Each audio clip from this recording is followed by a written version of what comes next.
Bonjour à tous. Avant de nous aventurer dans les recoins sombres de l'histoire qui nous rassemble aujourd'hui, nous vous invitons à nous écrire dans les commentaires depuis quelle ville et à quelle heure vous nous rejoignez. Ce que vous allez entendre est une reconstitution méticuleuse, une mosaïque assemblée à partir de fragments de journaux jaunis, de registres paroissiaux oubliés, et de témoignages murmurés à travers les générations. Notre récit ne prétend pas détenir la vérité absolue, mais cherche à éclairer les ombres qui, en 1898, ont enveloppé le petit village de Saint-Martin-des-Ombres. Nous allons explorer la vie d'un homme dont le génie était admiré de tous, mais dont le silence cachait un abîme insondable. Une histoire où la précision mécanique de l'horlogerie se heurte au chaos d'un esprit tourmenté, soulevant une question fondamentale. Jusqu'où peut-on réellement connaître celui qui vit à nos côtés ? Nous sommes à la fin du XIXe siècle, dans les Cévennes, une région de montagnes et de vallées profondes, où la vie écoule au rythme des saisons. Le village de Saint-Martin-des-Ombres est un écheveau de ruelles pavées et de maisons robustes au toit de lauze, agrippées au flanc de la montagne, comme pour résister au passage du temps. Économie locale repose sur les magnaneries, ces élevages de vers à soie dont l'activité emplit l'air d'une odeur particulière au printemps. La communauté, soudée et profondément catholique, vit sous le regard bienveillant du clocher de l'aile, église Saint-Martin.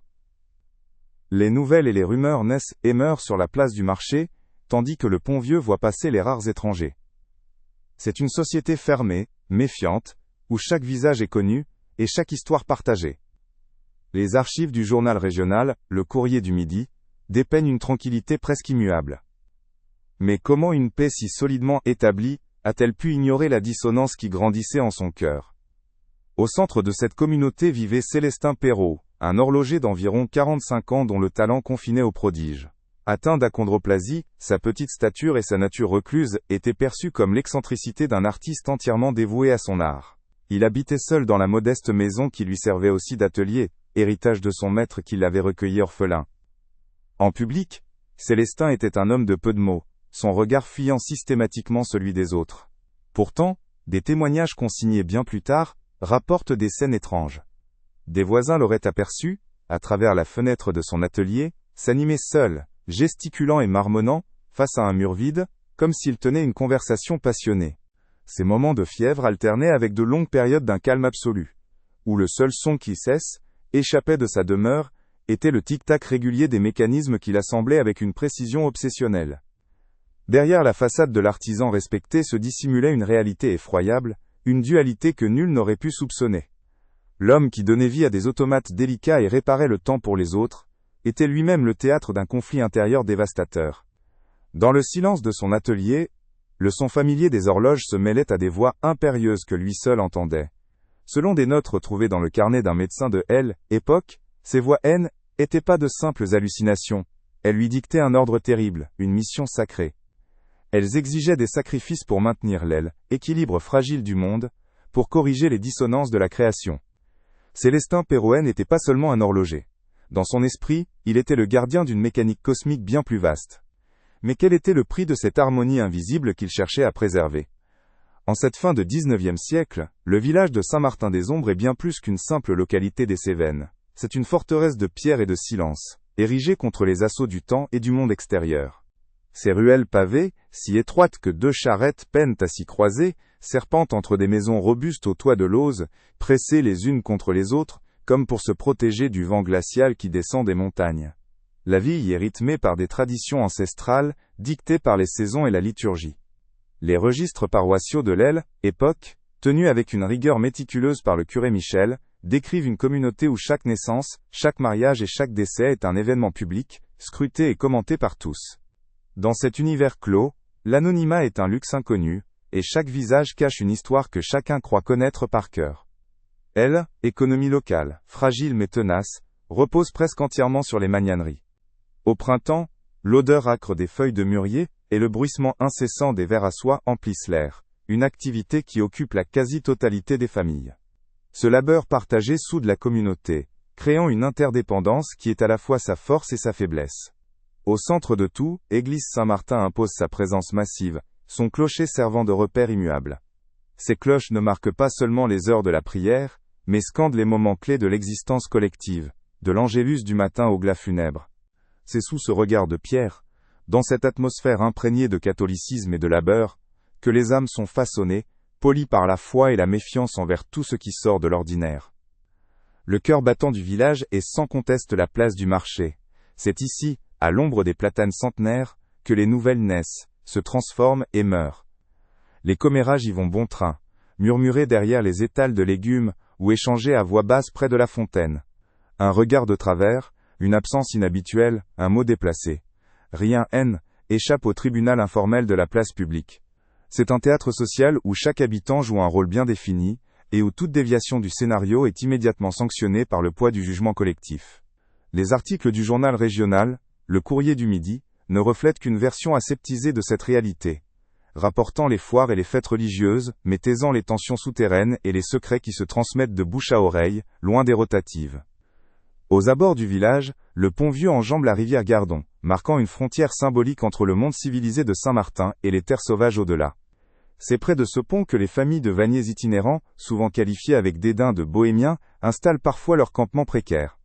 Ils sont les étrangers parfaits, les boucs émissaires désignés pour tout malheur inexpliqué. Un autre lieu de sociabilité, plus sélectif, est l'auberge du Coq Hardy, domaine quasi exclusif des hommes du village. C'est là, dans les vapeurs de vin et la fumée des pipes, que les affaires se traitent et que les rancœurs s'expriment, souvent de manière voilée. Les rapports de la gendarmerie locale, bien que laconiques, mentionnent quelques rixes et désordres survenus à sa porte, témoignage des passions qui couvent sous le calme apparent. Cette société, en apparence si unie, est en réalité traversée par une peur profonde de l'inconnu. Chaque étranger est un intrus potentiel, chaque événement imprévu une menace pour elle, équilibre fragile de la communauté. Cette méfiance endémique est le ciment qui maintient les murs invisibles du village. On se surveille mutuellement, non par malveillance délibérée, mais par un instinct de préservation collectif. Dans un tel contexte, la discrétion d'un homme comme Célestin Perrault n'est pas perçue comme suspecte, mais plutôt comme une excentricité acceptable, celle d'un artiste absorbé par son art. Son isolement, paradoxalement, le protège des regards inquisiteurs, car on préfère attribuer son étrangeté à son génie plutôt qu'à une noirceur insondable. Personne n'ose imaginer que le plus grand danger ne vient pas de l'extérieur, mais de l'intérieur même des murs. Les archives départementales conservent encore des copies jaunies du Courrier du Midi, de cette année 1898. En les parcourant, on y lit la chronique d'une tranquillité presque absolue. Des nouvelles des récoltes, des comptes rendus de conseils municipaux, des avis de décès. Rien ne laisse présager la tragédie qui se noue en silence.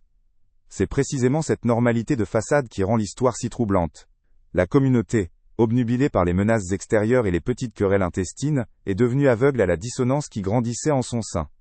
Le mécanisme social, si bien huilé pour détecter la moindre anomalie visible, était totalement impuissant, face à une folie qui progressait dans l'ombre, cachée derrière le tic-tac rassurant des horloges, et le visage familier d'un de ses artisans les plus respectés. Ainsi Saint-Martin-des-Ombres offrait le décor parfait pour le drame à venir, un huis clos à ciel ouvert, une communauté régie par la peur et la tradition, où les secrets pouvaient fermenter aussi sûrement que le vin dans les caves. L'isolement géographique, était que le reflet d'un isolement mental, une incapacité collective à concevoir que l'horreur puisse naître de la banalité quotidienne. Le village, dans son désir obsessionnel de préserver son harmonie, avait créé les conditions idéales pour qu'un homme se persuade d'être le seul garant de cet équilibre, quitte à en éliminer les prétendues fausses notes. Comment une telle dérive a-t-elle pu s'installer, sans que personne ne perçoive le son discordant de la folie qui s'accordait? Au cœur de cette communauté tissée serrée se tenait Célestin Perrault, un homme dont le nom était synonyme de précision et de mystère. Âgé d'environ 45 ans, il était l'horloger du village, un artisan dont le talent frisait le prodige. Sa condition physique, une achondroplasie qui lui conférait une très petite stature, contribuait à son aura singulière. Les villageois, loin de le juger avec mépris, voyaient en sa silhouette menue et son dos voûté la marque d'un génie entièrement consumé par son art. Il vivait reclus dans la maison atelier héritée de son maître, un vieil horloger qu'il avait recueilli orphelin des années auparavant. Cette solitude, qui l'enveloppait depuis l'enfance, était perçue comme la conséquence naturelle de sa dévotion quasi monacale à la mécanique du temps, une excentricité pardonnée à un homme capable de telles merveilles. La réputation de Célestin dépassait largement les frontières de Saint-Martin-des-Ombres. Des registres commerciaux d'Ossel, époque attestent que des notables des villes voisines lui confiaient leurs plus précieuses montres et pendules. Son atelier, une petite pièce sombre embaumant l'huile fine et le laiton poli, était un sanctuaire où le temps lui-même semblait suspendre son vol pour se soumettre à son expertise. On disait que ses mains, délicates et précises, ne réparaient pas seulement les mécanismes, mais qu'elles leur insufflaient une nouvelle âme. Chaque tic-tac sortant de sa boutique était un gage de perfection, une mélodie rassurante dans le quotidien des habitants. Ironiquement, cet homme qui maîtrisait avec une telle virtuosité l'ordre et la régularité pour les autres, abritait en lui un chaos que nul ne pouvait soupçonner. En public, Célestin Perrot était une ombre fuyante. Lors de ses rares sorties pour s'approvisionner sur la place du marché, il se déplaçait le long des murs, le regard obstinément fixé au sol, comme pour éviter de croiser celui des autres. Il ne répondait aux salutations que par un grognement bref et inarticulé, un comportement que l'on mettait sur le compte d'une timidité maladive, plutôt que d'une quelconque arrogance. Les témoignages de l'aile, époque, recueillis bien plus tard, s'accordent sur un point. Il ne semblait s'animer que lorsqu'on lui parlait d'un rouage ou d'un échappement. Alors, ses yeux s'illuminaient d'une lueur intense, et ses mains se mettaient à danser dans les airs pour mimer le mouvement complexe d'un mécanisme, offrant un aperçu fugace de la passion qui l'habitait. Pourtant, derrière cette façade de réclusion et de dévouement, une autre réalité se dessinait, plus inquiétante. Des voisins, dont les dépositions figurent dans un rapport de gendarmerie tardif, rapportent des scènes étranges observées à travers la fenêtre de son atelier, tard dans la nuit. Ils décrivent l'horloger, non pas penché sur son établi, mais debout au milieu de la pièce, face à un mur nu. Dans la lueur vacillante d'une lampe à pétrole, sa petite silhouette projetait une ombre démesurée, qui s'agitait frénétiquement. Il semblait en pleine conversation, les bras gesticulant avec véhémence, la bouche remuant sans qu'aucun son ne traverse la vitre.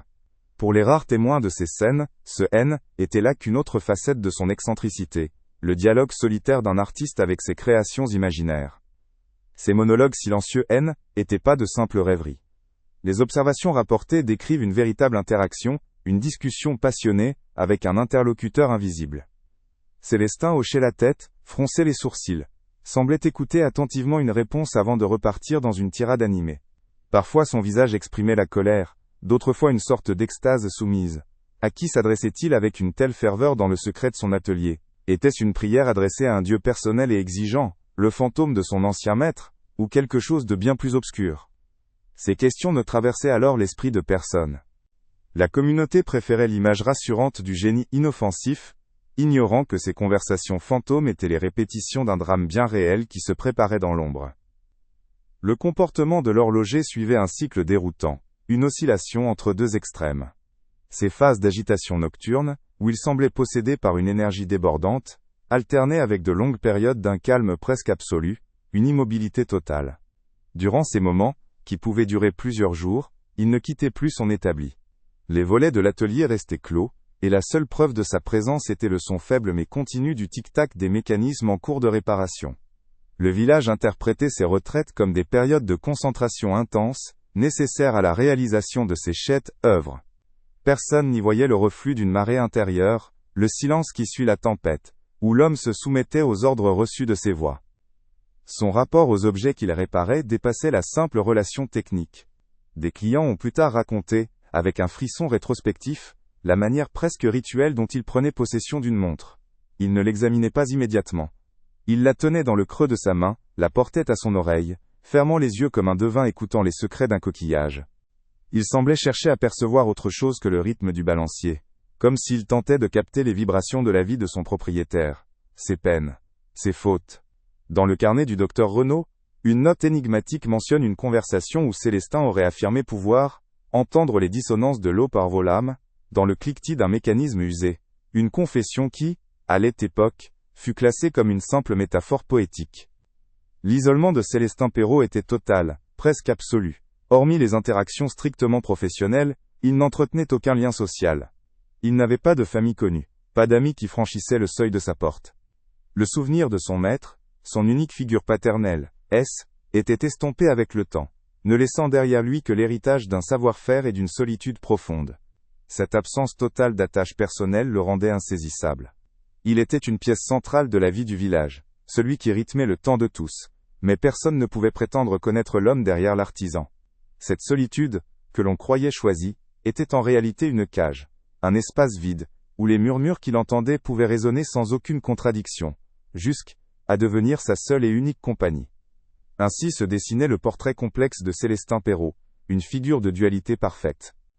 D'un côté, l'artisan méticuleux, le pilier silencieux dont la compétence était une source de fierté pour Saint-Martin-des-Ombres. De l'autre, L'homme reclus, hanté par des dialogues secrets et des rituels étranges, enfermé dans un monde intérieur inaccessible. Le village voyait la première facette, celle qui était utile et rassurante, et choisissait d'ignorer la seconde, la jugeant comme l'excentricité inoffensive d'un esprit supérieur. Comment une communauté entière, si prompte à scruter le moindre écart de conduite, a-t-elle pu rester aveugle à la fracture qui, élargissait en cet homme? Comment le tic-tac familier de ces horloges a-t-il pu couvrir si longtemps le son grandissant de la folie? Le premier frémissement qui perturba la quiétude de Saint-Martin-des-Ombres fut presque imperceptible, une note si discrète qu'on aurait pu l'ignorer. Tout commença par la disparition d'animaux domestiques. D'abord un chat, celui de la veuve Giraud, puis un chien appartenant au forgeron, et enfin quelques poules du poulailler du maire. Dans un village où chaque bête a un nom et une place, ces absences furent d'abord attribuées à des renards affamés descendus des montagnes. Pourtant, une régularité troublante s'installa dans ces pertes, un rythme métronome qui ne correspondait pas aux habitudes des prédateurs. Une inquiétude sourde, non encore formulée, commença à poindre dans les esprits, comme le pressentiment d'une horloge dont le tic-tac serait devenu soudainement irrégulier, annonçant une faille dans la mécanique bien huilée du quotidien. L'inquiétude se mua en une peur tangible lorsque les corps des animaux furent retrouvés. Non pas dévorés ou abandonnés au hasard, mais soigneusement disposés dans les bois avoisinants, près du sentier menant au Pont-Vieux. Ils formaient des mises en scène macabres, d'une symétrie dérangeante. Le chat était couché en cercle parfait, sa queue touchant son museau. Le chien était étiré en une ligne droite, ses pattes alignées avec une précision militaire. Était Tévélier, œuvre non pas d'une bête sauvage, mais d'une intelligence froide et méthodique, d'une main qui cherchait à imposer un ordre sinistre au chaos de la mort. Ces arrangements, notés dans un rapport de gendarmerie classé sans suite, étaient les premiers signes visibles d'une folie qui s'exprimait par la géométrie et le rituel. Face à cet effroi inexplicable, la communauté réagit comme elle l'avait toujours fait, en cherchant un coupable à l'extérieur de ses murs. Les regards se tournèrent immédiatement vers les familles de vanniers itinérants, ces bohémiens, qui avaient installé leur campement précaire près de la rivière Gardon, quelques semaines plus tôt. Ils étaient les boucs émissaires parfaits, étrangers aux coutumes du village, vivant en marge de la société et de l'Église. Les rumeurs enflèrent sur la place du marché, accusant ces nomades de pratiquer des rites obscurs. La méfiance ancestrale se transforma en hostilité ouverte, et la gendarmerie, pressée de trouver une solution simple, leur intima l'ordre de quitter les lieux. Le village, en expulsant l'intrus, crut avoir purgé le mal, sans se douter qu'il ne faisait que renforcer ses propres œillères. Le calme revenu fut de courte durée. Quelques semaines plus tard, un colporteur du nom de Jean-Baptiste Roche, un habitué des routes cévenoles qui faisait halte au village 2 fois par an, évapora sans laisser de traces. Il avait passé la nuit à l'auberge du Coq Hardy, avait vendu ses rubans et ses almanachs sur la place le lendemain matin, puis avait simplement disparu. Sa charrette et son cheval furent retrouvés abandonnés à quelques kilomètres sur la route de Florac. De l'homme, il ne restait rien. Sa disparition, contrairement à celle des animaux, ne pouvait être ignorée, mais elle restait un mystère sans corps et sans témoin direct. L'absence d'un homme était plus abstraite, moins tangible que la vision d'un animal mort, et le village peina à mesurer la véritable gravité de l'événement. Le Courrier du Midi, dans son édition du 12 octobre 1898, consacra une brève note à l'affaire, un entrefilet coincé entre les résultats d'une foire agricole et une publicité pour un remède contre la toux. L'article mentionnait la disparition de Jean-Baptiste Roche, mais suggérait, en s'appuyant sur les premières conclusions de la gendarmerie, qu'il s'agissait probablement du départ volontaire d'un homme criblé de dettes, une explication commode, qui permettait de clore rapidement le dossier. Pour le monde extérieur, l'affaire était résolue. Pour Saint-Martin-des-Ombres, elle laissait un sentiment de malaise, une question en suspens qui flottait dans l'air automnal. Comment un homme si familier des lieux avait-il pu se volatiliser si complètement, comme effacé du paysage? Pourtant un détail crucial, consigné bien plus tard dans les dépositions, aurait dû alerter les esprits. Plusieurs villageois se souvenaient parfaitement avoir vu le colporteur, le matin même de sa disparition, en grande conversation avec Célestin Perrault sur la place du marché. Jean-Baptiste Roche, fasciné, était penché sur une montre à gousset que l'horloger tenait délicatement dans sa paume. Célestin, chose rare, semblait presque animé, expliquant avec des gestes précis la complexité du mécanisme. Pour les témoins de la scène, ce N était qu'un échange anodin entre un artisan et un admirateur potentiel, une preuve supplémentaire du talent de l'horloger.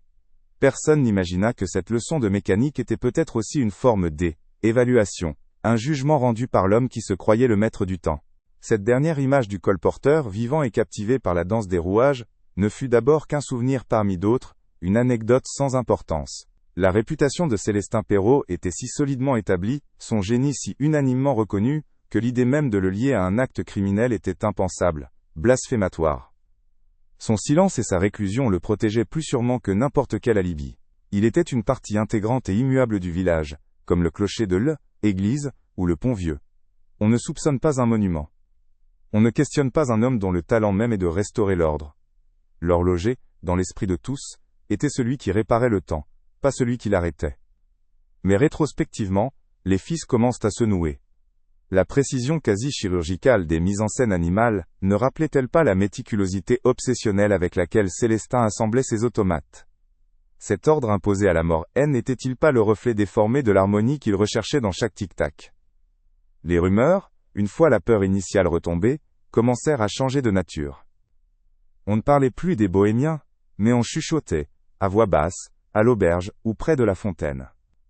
On se rappelait des conversations solitaires de l'horloger, de son regard fuyant, de cette intensité étrange qui brillait parfois dans ses yeux. L'admiration commença à se fissurer, laissant place à une suspicion diffuse, une peur d'autant plus grande qu'elle visait l'un des leurs. Les commentaires sociaux, d'abord pleins de compassion pour le pauvre artisan si seul, prirent une nouvelle tournure.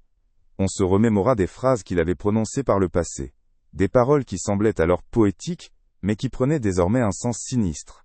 Comme cette fois où il avait dit au curé que certaines montres sonnaient faux, et qu'il fallait corriger leur dissonance pour que le temps du village reste juste. Était-ce une simple métaphore de son art, ou la confession voilée d'une mission bien plus terrible? Chaque souvenir était réexaminé, chaque mot pesait à l'aune de la disparition du colporteur. Le génie excentrique commençait à prendre les traits d'une figure bien plus inquiétante.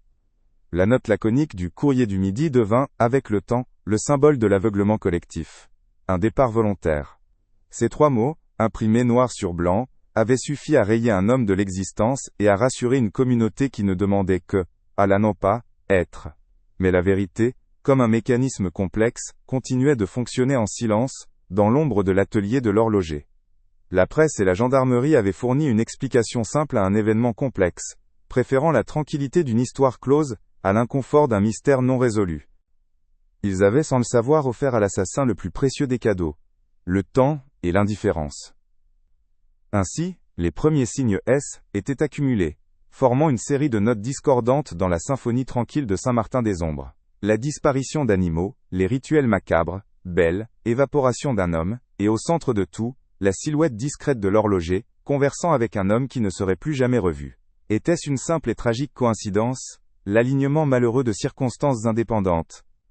Ou bien le colporteur avait-il été la première pièce humaine jugée défectueuse sur le grand échiquier du village, une dissonance que le gardien autoproclamé de l'harmonie se devait des subis, éliminer? La question restait suspendue, aussi lourde que le silence qui échappait désormais de l'atelier de Célestin Perrault. Le silence qui suivit la disparition de Jean-Baptiste Roche devint rapidement plus assourdissant que n'importe quel cri d'alarme. L'explication officielle, celle d'une fuite pour échapper à des dettes, ne satisfaisait pas tout le monde. Une poignée d'hommes, piliers silencieux de la communauté, sentaient que cette version des faits sonnait faux, comme le balancier d'une horloge déréglée.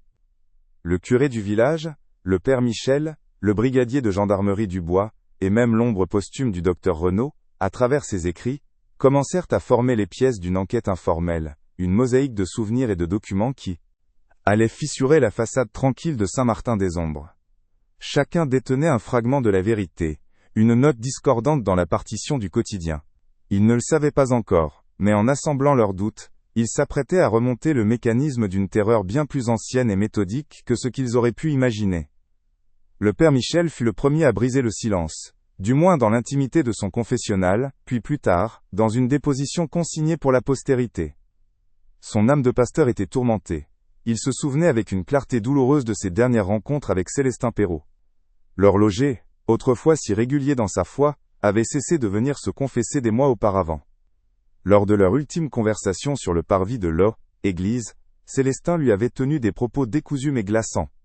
Il avait parlé d'un grand nettoyage nécessaire pour le village, d'une purification indispensable pour que le temps continu de écoulé correctement. Le prêtre avait alors cru à il, égarement mystique d'un esprit solitaire et créatif. Aujourd'hui, ces mots résonnaient en lui comme la prophétie d'un jugement terrible, un jugement que l'horloger était arrogé le droit de prononcer et d'exécuter lui-même. Dans son journal personnel, un carnet à la couverture de cuir noirci, le curé avait noté d'autres paroles de Célestin, encore plus inquiétantes. L'artisan lui avait décrit, avec une ferveur hallucinée, l'existence de commandants qui observent depuis les rouages du temps. Ces entités invisibles, selon lui transmettaient des ordres, lui dictaient les corrections à apporter au monde, pour préserver son harmonie fragile. Il ne s'agissait plus de métaphores poétiques, mais de la description d'un système de croyances structuré, une théologie personnelle, où Célestin N était que l'instrument d'une volonté supérieure et impitoyable. Le père Michel comprit alors que la folie de l'horloger N était pas chaotique, elle était logique, ordonnée, et suivait une feuille de route dont lui seul connaissait les effroyables étapes. La solitude de l'atelier N était pas vide, elle était peuplée de voix qui exigeaient le sacrifice. Pendant que le prêtre luttait avec sa conscience, le brigadier du bois, un homme pragmatique et peu enclin aux états d'âme, était rongé par un doute tenace. L'affaire classée lui restait en travers de la gorge. Un après-midi d'automne, poussé par une intuition qu'il ne s'expliquait pas, il retourna sur les berges du Gardon, là où la charrette du colporteur avait été retrouvée. Il fouilla les hautes herbes et la boue séchée, sans trop savoir ce qu'il cherchait. C'est alors que ses doigts rencontrèrent un objet dur. Il le dégagea de la terre. Savaille était un petit oiseau en bois sculpté, d'une finesse d'exécution remarquable. Dubois le reconnut immédiatement. Était la réplique exacte des automates, qui ornaient les célèbres horloges à coucou de Célestin Perrault. La signature de l'artisan, abandonnée sur la scène d'une disparition. Pourquoi cette pièce se trouvait-elle là? Était-ce un trophée, une erreur, ou un message? La deuxième couche de l'enquête émergea de la poussière du passé, des archives privées du docteur Renaud, décédé 2 ans plus tôt. Sa veuve, en rangeant son cabinet, tomba sur une pile de carnets, où le vieux médecin consignait méticuleusement ses observations sur ses patients. Plus qu'un simple registre médical, était une véritable chronique des âmes de Saint-Martin-des-Ombres, un recueil des angoisses et des secrets murmurés dans l'intimité de la consultation. Au fil des pages, un nom revenait avec une fréquence alarmante. Célestin Perrault. Le docteur, homme de science et fin psychologue, avait été le seul à approcher la véritable nature du mal qui rongeait l'horloger. Ces notes offraient une perspective clinique et terrifiante sur la mécanique interne de l'esprit de Célestin, un voyage dans les rouages de sa folie. Les carnets décrivaient en détail les crises de nerfs pour lesquelles Célestin venait parfois le consulter. Le docteur Renaud notait les phrases et les mots que son patient hurlait dans son cabinet, des fragments d'un discours intérieur que personne d'autre n'entendait. L'ombre du tanneur, la voix du pont, l'ordre est donné. Au début, le médecin avait diagnostiqué une simple neurasthénie, le résultat d'un surmenage et d'un isolement extrême. Mais ces annotations ultérieures trahissaient une inquiétude croissante. Il avait compris que ces paroles N n'étaient pas aléatoires. Elles formaient un lexique secret, les chapitres d'une histoire cachée du village, une contre-chronique dont Célestin était le seul et terrible gardien. Chaque nom, chaque lieu mentionné correspondait peut-être à une dissonance qu'il avait déjà identifiée, ou pire déjà corrigée. L'entrée la plus glaçante se trouvait vers la fin du dernier carnet. Le docteur y relatait une confession de Célestin qui dépassait tout ce qu'il avait entendu. L'horloger lui avait avoué son obsession de purifier les objets qu'on lui confiait. Il prétendait pouvoir entendre les péchés de leurs propriétaires dans le simple tic-tac de leur montre. Pour lui, un mécanisme déréglé était le symptôme d'une âme corrompue. Son travail N était donc pas une simple réparation, mais une forme d'exorcisme mécanique, un jugement moral rendu sur la vie de ses clients. La note du docteur s'achevait sur une question qu'il m'était posée à lui-même, une interrogation qui résonne aujourd'hui comme une sentence. S'il peut entendre les péchés, que croit-il devoir faire pour les réduire au silence? La réponse se dessinait, effroyable. La troisième et dernière strate de cette enquête involontaire se trouvait dans le registre officiel de la gendarmerie. Le rapport initial sur la disparition de Jean-Baptiste Roche était un modèle de laconisme bureaucratique. Quelques lignes à l'encre noire, décrivant les faits connus et concluant à un départ volontaire probable. Était un document conçu pour clore un dossier, pas pour élucider un mystère. Cette version officielle, si nette et si simple, contrastait violemment avec la complexité tourmentée qui émanait des souvenirs du prêtre et des notes du médecin. Le registre était le symbole même de l'aveuglement d'une institution qui avait préféré la tranquillité d'une affaire résolue à l'inconfort d'une vérité dérangeante.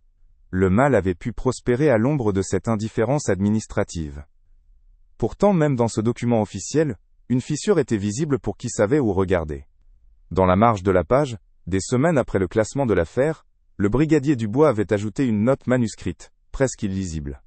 C était le compte-rendu d'une brève entrevue non officielle avec l'horloger. La notation disait « Interroger Perrault. Regard vide. A dit, il est parti. L'horloge est juste maintenant. Affaire classée. » À elle, époque, cette phrase avait dû sembler être le divaguer d'un excentrique, une métaphore absurde. Mais à la lumière des autres témoignages, elle devenait une confession voilée, d'une précision diabolique. Célestin ne parlait pas de la montre du colporteur. Il parlait de l'homme lui-même, une pièce jugée défectueuse dans la grande horlogerie du village. La convergence de ces trois sources, la déposition du prêtre, les carnets du médecin et la note du gendarme, éclaira soudain le mystère d'une lumière sinistre. Chaque élément, pris isolément, pouvait être interprété comme une bizarrerie. Mais assemblés, ils formaient le portrait cohérent d'un prédateur méthodique, convaincu d'agir au nom d'un ordre supérieur. La phrase « L'horloge est juste maintenant » N était plus une énigme. C était la revendication d'un acte de maintenance cosmique. Jean-Baptiste Roche n'avait pas disparu. Il avait été supprimé, éliminé pour corriger une anomalie, pour rétablir une harmonie que seul Célestin Perrault pouvait percevoir. L'horloger N était pas fou au sens chaotique du terme. Il était le prêtre et le bourreau d'une religion dont il était le seul adepte. Cette révélation ouvrit une boîte de Pandore bien plus vaste. Si la disparition du colporteur était un ajustement, combien d'autres avaient eu lieu par le passé? Les phrases cryptiques notées par le docteur Renaud, l'ombre du tanneur, la voix du pont, prirent une résonance nouvelle et macabre. On se souvint alors du tanneur, retrouvé noyé dans le Gardon une décennie plus tôt, une mort classée comme accidentelle. On repensa à d'autres départs inexpliqués, d'autres malheurs frappant des individus jugés dissidents, ou marginaux par la communauté. L'enquête sur la disparition d'un seul homme venait de faire voler en éclats des années de certitude, suggérant une chronologie de l'horreur bien plus longue et profondément enracinée. Combien de fois Célestin Perrault avait-il déjà remis l'horloge à l'heure, avant Jean-Baptiste Roche? Le temps, pour Célestin Perrault, s'arrêta finalement des années plus tard, non pas par la main d'un justicier, ou le fruit d'une enquête tardive, mais par la simple défaillance de son propre cœur. Il fut retrouvé un matin d'hiver, effondré sur le sol de son atelier, sa main figée à quelques centimètres d'un rouage délicat. La nouvelle de sa mort se répandit dans Saint-Martin-des-Ombres, provoquant un soulagement inavoué mêlé à un vide étrange. Le tic-tac incessant qui avait rythmé la vie du village S était tu, laissant place à un silence lourd, presque accusateur. Pour la communauté, la mort de l'horloger solitaire N était que la fin naturelle d'une vie discrète. Personne ne se doutait que cet événement allait remonter le mécanisme d'une vérité bien plus effroyable que tout ce qu'ils avaient pu imaginer, une vérité cachée juste sous leurs pieds. C'est à maître Valéry, notaire de la ville voisine d'Alès, qu'incomba la tâche fastidieuse de procéder à l'inventaire des biens du défunt. Homme de loi et de chiffres, peu enclin aux émotions, il pénétra dans l'atelier de Célestin avec la neutralité d'un chirurgien. La pièce était un mausolée dédié au temps. Des centaines d'outils minuscules rangés avec une précision maniaque, des horloges arrêtées à des heures différentes comme autant de témoins silencieux, et une fine couche de poussière qui semblait avoir figé la scène pour, elle, éternité. Le catalogue des possessions était maigre. Quelques meubles usés, des pièces d'horlogerie, pas la moindre fortune. Pour le notaire, il s'agissait d'une succession simple, l'une de ses affaires rapidement classées. Il ne pouvait imaginer que les murs de cet atelier renfermaient un testament bien plus sombre qu'un simple document légal. La procédure suivait son cours méthodique lorsque l'attention du notaire fut attirée par un détail incongru. En déplaçant le lourd établi en chaîne pour en vérifier la structure, il perçut un son creux sous ses pieds. Une planche de parquet, légèrement désajustée, semblait vibrer anormalement. Sa nature méticuleuse, habituée à déceler la moindre faille dans un contrat ou un acte de propriété, prit le dessus. Il s'agenouilla, examina le sol et découvrit une fine rainure, presque invisible à l'œil nu. À l'aide d'un ciseau à bois trouvé parmi les outils, il fit levier. La planche céda dans un grincement plaintif, révélant non pas une simple cachette, mais l'anneau de fer d'une trappe insoupçonnée. Le cœur de la routine venait de se briser, ouvrant une porte sur l'inconnu. Une force mêlée de devoir professionnel et de curiosité morbide, poussa maître Valéry à tirer l'anneau. La trappe, lourde et humide, pivota sur ses gonds rouillés, libérant une bouffée d'air froid et vicié, une odeur de terre et de secret longtemps gardée.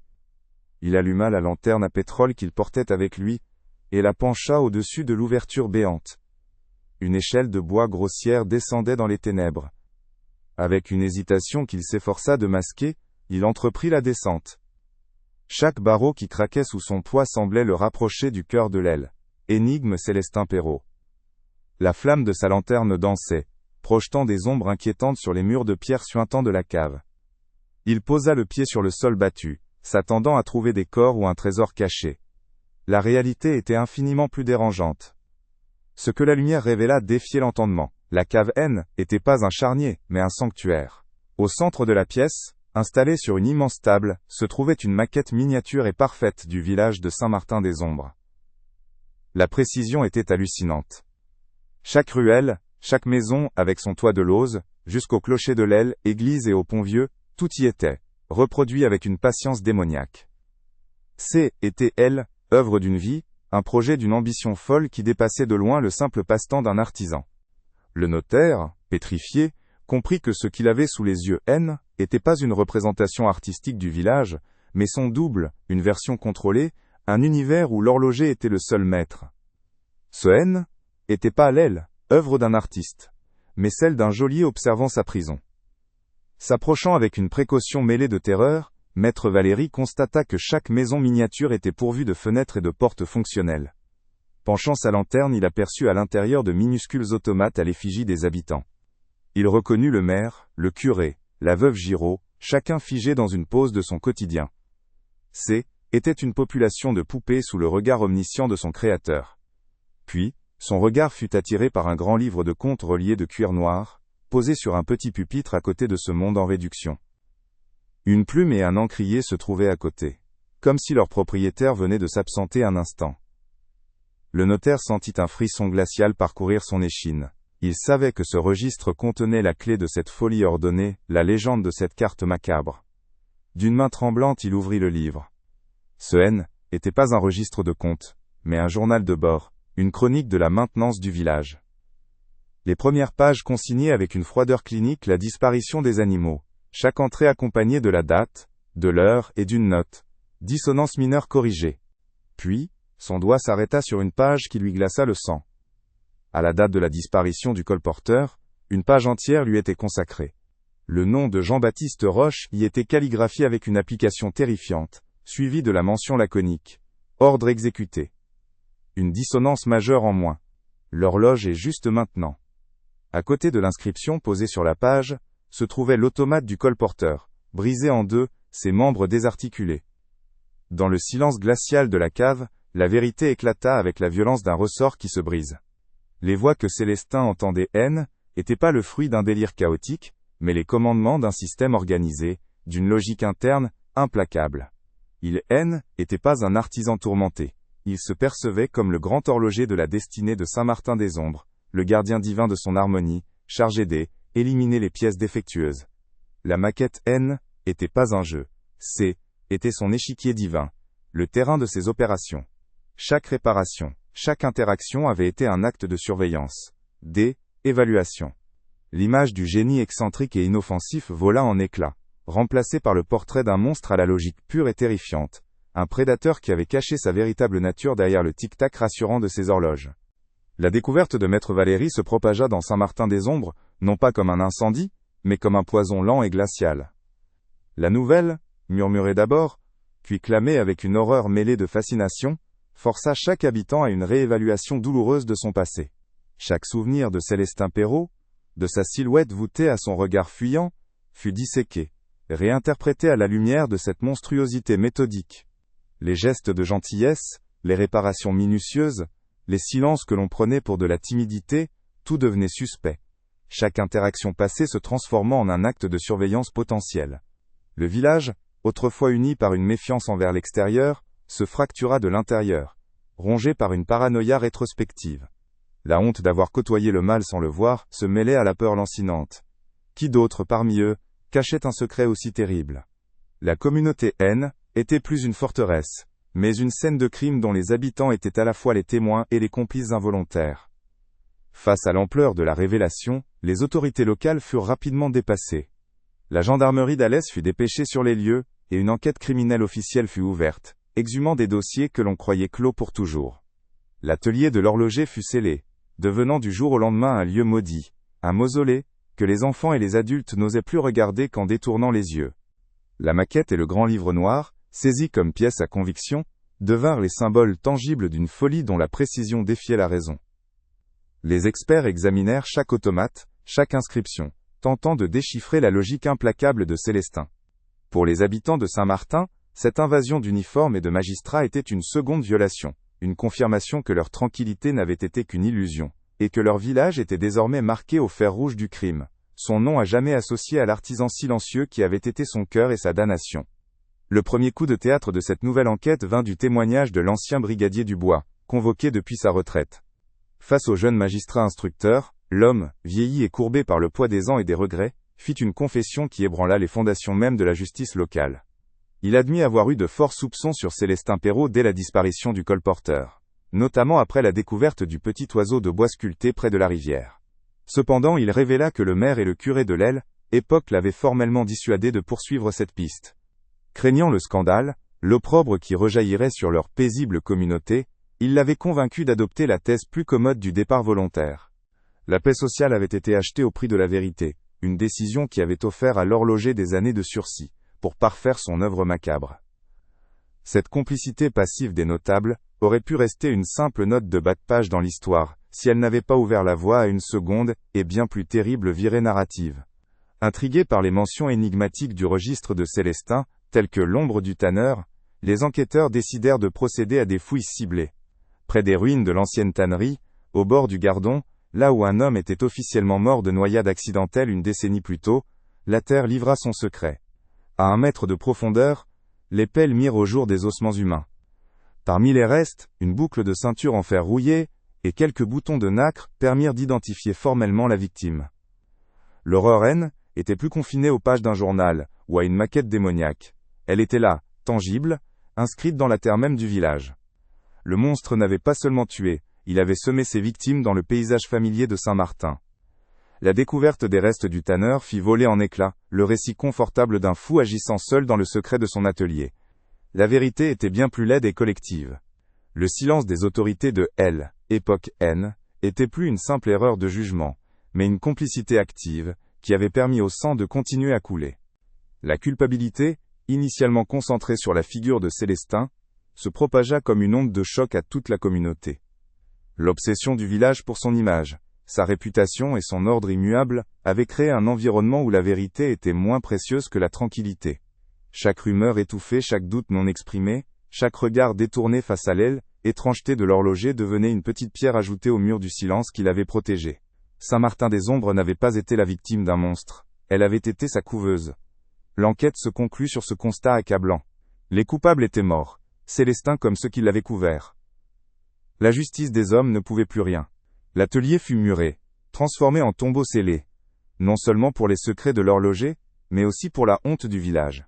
Saint-Martin-des-Ombres tenta de reprendre le cours de sa vie. Mais le cœur de sa communauté était arrêté. La méfiance s'installa durablement, non plus envers le étranger, mais envers le voisin, l'ami, le familier. Le silence qui retomba sur les ruelles pavéennes était plus celui de la paix, mais celui, lourd et poisseux, du non-dit et du remords. L'histoire de Célestin Perrault était devenue leur propre reflet, dans un miroir brisé. Comment être sûr que le mécanisme de l'horreur, une fois enclenché, si ça, était vraiment arrêté avec lui? La question demeurait, suspendue dans le temps, comme une horloge attendant sa prochaine heure. Aujourd'hui, plus d'1 siècle après les faits, Saint-Martin-des-Ombres a pansé ses plaies avec le baume du temps et de l'oubli. Le village est devenu une carte postale prisée des touristes, en quête d'authenticité cévenole, ses ruelles pavées et ses maisons de pierre offrant un décor pittoresque, presque trop parfait. Les magnaneries se sont tues, remplacées par des gîtes et des boutiques d'artisanat local. L'atelier de l'horloger, lui, demeure une ruine silencieuse au cœur de cette renaissance. Ses fenêtres ont été murées, ses portes scellées, comme des paupières obstinément closes sur un secret trop lourd à porter. Pour les visiteurs de passage, ce n'est qu'un bâtiment délabré parmi d'autres, une note discordante dans l'harmonie générale. Ils ignorent que cette carcasse de pierre est la cicatrice la plus profonde du village, le point d'orgue silencieux d'une histoire que les murs refusent d'oublier. L'histoire de Célestin Perrault, quant à elle, a subi le sort de toutes les tragédies trop réelles pour être supportées. Elle s'est muée en légende. On la raconte à voix basse aux enfants les soirs d'hiver pour leur faire peur, un conte moral tordu sur les dangers de la solitude et de l'étrangeté. Dans cette version édulcorée, l'horloger est devenu une sorte de croque-mitaine, un fou solitaire, dont les motivations restent floues, et presque surnaturelles. La communauté, inconsciemment, a choisi de transformer le monstre logique et méthodique en un spectre insaisissable, se protégeant ainsi de la vérité la plus dérangeante, celle de sa propre cécité. Car le véritable effroi ne résidait pas dans la folie de Célestin, mais dans l'ordre implacable de sa logique, une mécanique meurtrière qui a fonctionné au vu et au su de tous, cachée derrière le tic-tac familier du temps qui passe. Pourtant le passé n'est jamais tout à fait mort à Saint-Martin-des-Ombres.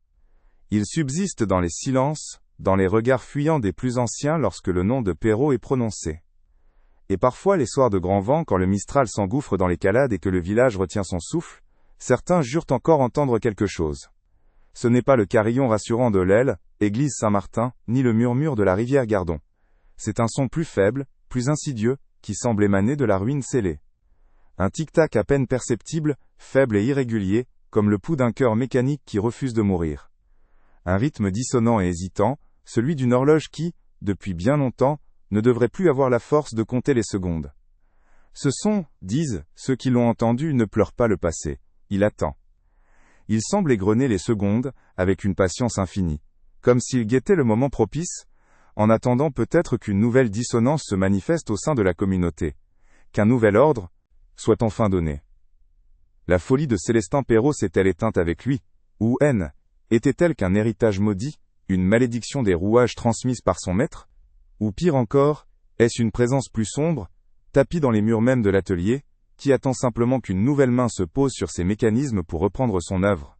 La question flotte, suspendue dans le silence des Cévennes. Quelle est votre théorie? La folie était-elle celle d'un homme, ou celle d'un lieu? Laissez votre avis dans les commentaires.